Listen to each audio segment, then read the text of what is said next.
Hi, my friends. Today I want to present you a new story. Enjoy watching it. The afternoon sun hung high, baking the dusty road that ran parallel to our ranch. I was mending a sagging fence post when the sound of an engine sputtering to silence caught my attention.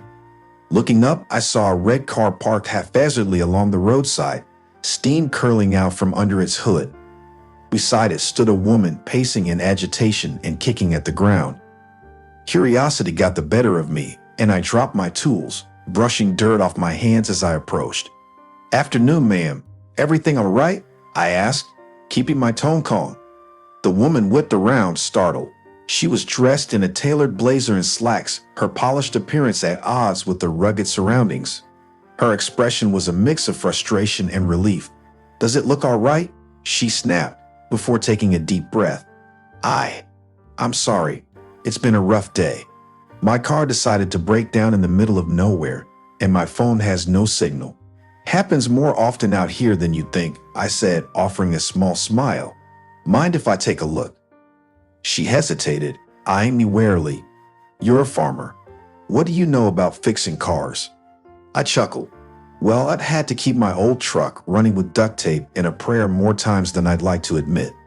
"Let me see what I can do." After a moment's pause, she stepped aside. "All right, but if you make it worse." "I'll take full responsibility," I said, tipping my hat.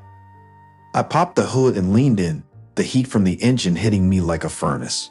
A quick inspection revealed a loose radiator hose. Grabbing a wrench from my toolbox, I tightened it back into place. "Try starting it now," I called out, stepping back. She slid into the driver's seat and turned the key. The engine roared to life. Her face lit up with surprise. "Oh my God, it worked. I can't believe it. Thank you so much." "Glad I could help," I said, closing the hood. "I'm Kevin, by the way." "Chloe," she replied, stepping out of the car. She extended a hand, her earlier frustration replaced by gratitude. "Chloe Hart, you've officially saved my day."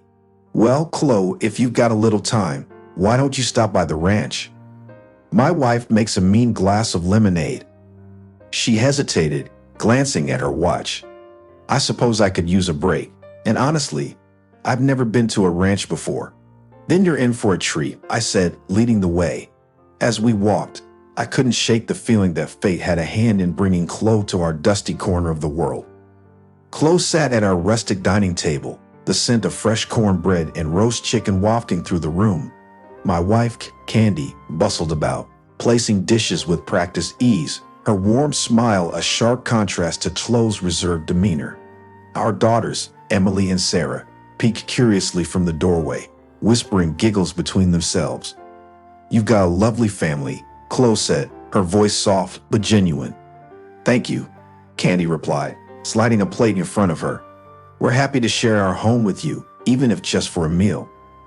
As we settled in, the clink of forks against plates filled the silence. Chloe seemed hesitant, her gaze drifting around the room. Finally, she spoke. I don't usually do this." "Do what?" I asked, tearing a piece of bread. "Accept kindness from strangers," she admitted, a small smile tugging at her lips. "I guess city life makes you wary." Candy leaned forward, her tone gentle. "Well, out here, kindness isn't rare. It's how we survive. Helping each other is second nature." Chloe nodded, her expression softening. "It's refreshing. Honestly, it's been a long time since I've felt this at ease." "Must be tough in the city," I said, trying to read her guarded expression. She hesitated, then sighed. "It is. Work is relentless, and people, they're always after something. Sometimes it feels like I'm running on empty." "Sounds like you needed this break," Candy said, her voice filled with understanding. "Maybe a bit of quiet can do wonders." Chloe's eyes met mine briefly, and I saw something there, a flicker of vulnerability she was trying to hide. "Maybe," she murmured, then quickly changed the subject. "Your daughters, they seem sweet." "They're our pride and joy," I said, smiling, "though they can be a handful." Candy laughed. "That's putting it mildly." For a moment, the room felt lighter, the air filled with warmth and laughter. But as Chloe pushed her plate away, her smile faded, and she sat back, her hands clasped tightly. "Thank you for this," she said, her voice barely above a whisper. I didn't realize how much I needed it. You're always welcome here, Candy said, her sincerity unmistakable. Chloe's gaze lingered on us for a moment longer before she nodded. I might just take you up on that. As the sun began to dip below the horizon, casting long shadows over the barn, Chloe reached into her bag with an expression that caught both Candy and me off guard. She withdrew a crisp white envelope and held it out toward us, her hands trembling slightly. "What's this?" I asked, wiping my hands on my jeans before taking the envelope. Candy stepped closer, her brow furrowed in confusion. "Just open it," Chloe said, a nervous smile playing on her lips. Her tone was firm, yet there was an undertone of vulnerability. I slid my finger under the flap and pulled out a check. For a moment, the numbers didn't register. When they did, my breath caught. "Chloe, this is too much," I stammered, holding the check as if it might burn me. Candy leaned over my shoulder, her eyes widening in shock. "I insist," Chloe said, her voice steady now. "Think of it as my way of saying thank you. You didn't have to help me, but you did. And this ranch, it deserves a fighting chance." Candy's hand flew to her mouth.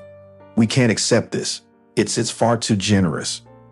Chloe shook her head. "Please don't argue. I've seen enough to know you're pouring your hearts into this place. Let me help. It's the least I can do." "But why?" I asked, my voice thick with emotion. "Why did this for us? You don't even know us." Chloe's gaze softened, and for the first time, I noticed a shadow of sadness in her eyes. Because kindness should be repaid, and sometimes we need a little faith in humanity. You gave me that today. For a moment, none of us spoke. The weight of her words hung in the air, heavier than the envelope in my hand. Finally, Candy stepped forward and placed her hand on Chloe's. "Thank you," she whispered, her voice breaking. "You have no idea what this means to us." "Just promise me one thing," Chloe said, her lips curving into a faint smile. "Pay it forward when the time comes." I nodded, my throat too tight to form words. As Chloe turned to leave, her silhouette framed by the fading light, I felt a profound sense of gratitude. Little did I know, her generosity would be the turning point we had been praying for. The first rays of dawn crept through the windows, casting a golden hue over the freshly painted barn. Candy stood at the kitchen counter, poring over a list of supplies. The check Chloe had given us sat neatly folded by the ledger. I walked in, carrying the morning's eggs, feeling a rare sense of optimism. "We've got everything ordered," Candy said, her eyes sparkling with newfound energy. "The new plow arrives tomorrow, and I've arranged for extra feed to be delivered by the end of the week." I set the basket down and glanced out the window at the field beyond. The old tractor, which had sputtered and stalled for years, was gone. In its place, a sleek, reliable machine awaited its first day of work. "Feels like a dream, doesn't it?" I said, my voice tinged with disbelief. Candy smiled. "It's a second chance, Kevin. We can finally make things right here."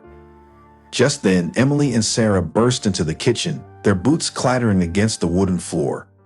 "Dad, the delivery truck's here," Sarah exclaimed, her excitement contagious. "Go help them unload," I said, ruffling her hair. She grinned and darted back outside with Emily close behind. Candy turned to me, her expression softening. "Do you think Chloe knew just how much this would change everything?" I thought about her words before she left, that simple plea to pay it forward. "Maybe not," I said, "but she believed in us. That's all we needed."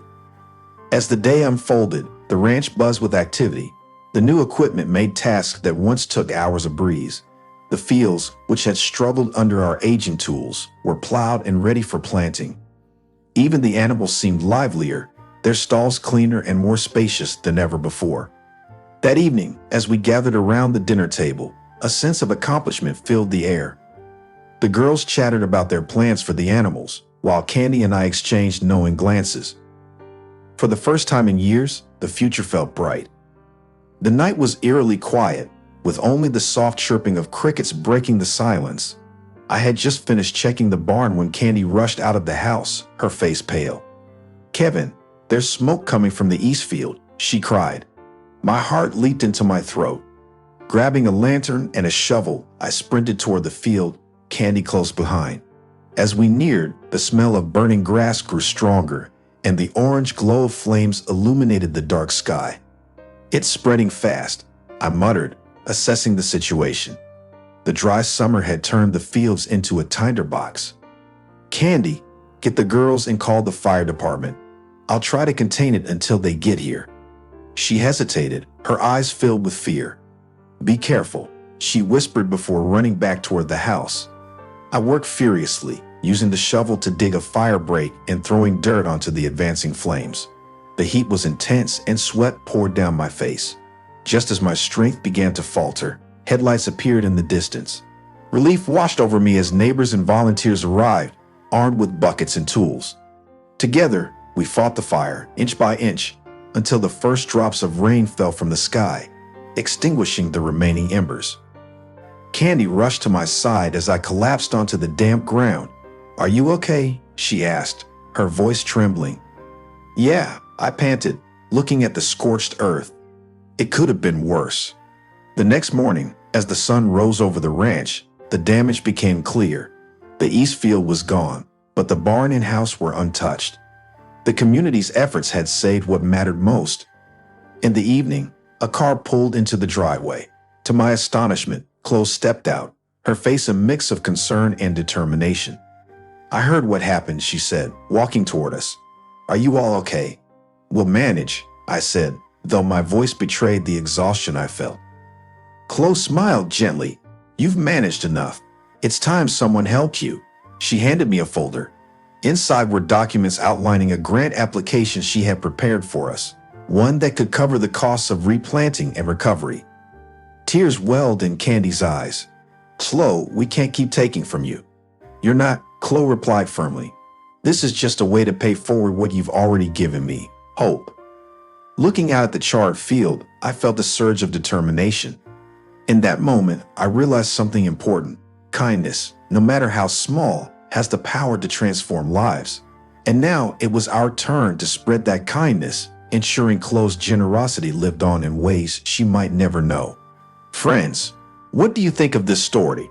Write your opinion in the comments. Would you like more stories? Don't forget to subscribe and hit the bell button so you don't miss any videos.